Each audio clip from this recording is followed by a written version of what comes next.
आप देख रहे हैं इंडिया टाउन न्यूज, भारत की बात।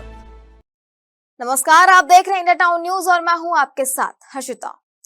क्या छत्तीसगढ़ में गोबर से आय और बायोगैस उत्पादन का मॉडल एक नए नाम और नई नीति के साथ वापसी कर रहा है?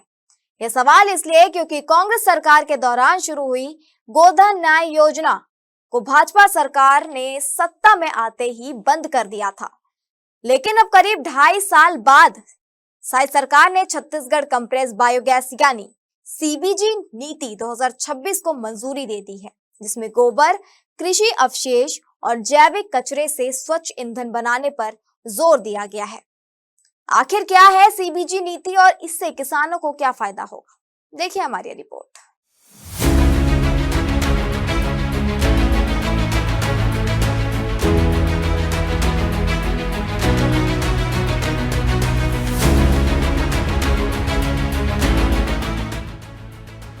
मुख्यमंत्री विष्णुदेव साय की अध्यक्षता में हुई मंत्रिपरिषद की बैठक में राज्य सरकार ने छत्तीसगढ़ कंप्रेस्ड बायोगैस नीति 2026 को मंजूरी दे दी।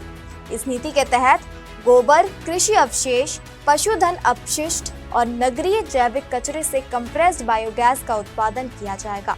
दिलचस्प बात यह है कि गोबर आधारित अर्थव्यवस्था का विचार प्रदेश की राजनीति में नया नहीं है। कांग्रेस सरकार ने अपने कार्यकाल में गोधन न्याय योजना शुरू की थी, जिसके तहत गोबर खरीदी और उससे जुड़े उत्पादों को बढ़ावा दिया गया था। हालांकि भाजपा सरकार के सत्ता में आने के बाद ये योजना धीरे धीरे बंद हो गई।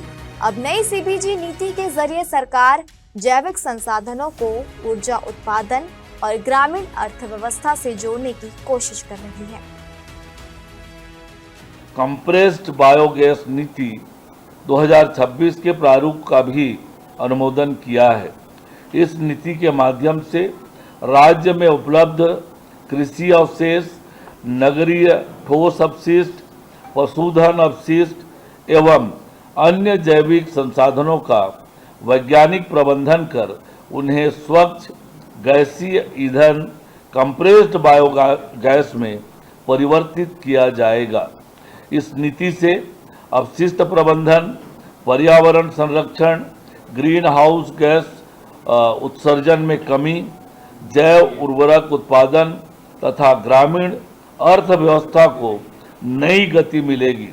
छत्तीसगढ़ अंजोर विजन 2047 के अनुसार राज्य में लगभग 5 लाख टन प्रति वर्ष सीबीजी उत्पादन की संभावना है।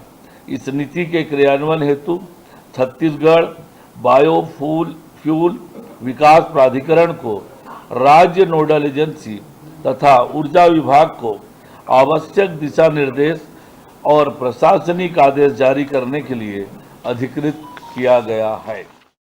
सरकार का दावा है कि नई नीति से किसानों की आय बढ़ेगी, रोजगार के अवसर पैदा होंगे और छत्तीसगढ़ स्वच्छ ऊर्जा उत्पादन में नई पहचान बनेगी। लेकिन राजनीतिक गलियारे से इसकी तुलना पुरानी गोधन न्याय योजना से भी की जा रही है। सरकार के अंजोर विजन 2047 के मुताबिक छत्तीसगढ़ में हर साल करीब 5 लाख टन कंप्रेस्ड बायोगैस उत्पादन की क्षमता है। नई नीति के तहत फसल अवशेष और गोबर जैसी संसाधनों का आर्थिक उपयोग किया जाएगा। इससे किसानों को अतिरिक्त आय का स्रोत मिल सकेगा। इसके अलावा सीबीजी संयंत्रों की स्थापना से ग्रामीण क्षेत्रों में रोजगार के अवसर बढ़ेंगे। कच्चे माल के संग्रहण, परिवहन और प्रसंस्करण से स्थानीय स्तर पर आर्थिक गतिविधियों को भी गति मिलने की उम्मीद है।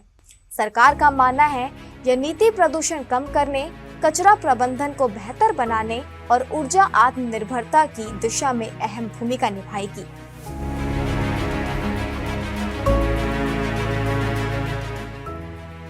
गोबर से आय, कचरे से ऊर्जा और किसानों के लिए नए अवसर। छत्तीसगढ़ सरकार की नई सीबीजी नीति इन तीनों लक्ष्यों को साधने का दावा कर रही है। अब नजर इस बात पर होगी कि यह नीति जमीन पर कितनी प्रभावी साबित होती है। जिस तरह गोधन न्याय योजना के जरिए ग्रामीणों और पशुपालकों को अतिरिक्त आय का एक जरिया मिला था, क्या सीबीजी नीति भी किसानों और ग्रामीण अर्थव्यवस्था को वैसा ही लाभ पहुंचा पाएगी? इसका जवाब आने वाला समय में इस नीति के क्रियान्वयन और उसके परिणाम तय करेंगे। फिलहाल के लिए मुझे दीजिए इजाजत और आप देखते रहिए इंडिया टाउन न्यूज, भारत की बात। नमस्कार। आप देख रहे हैं इंडिया टाउन न्यूज, भारत की बात।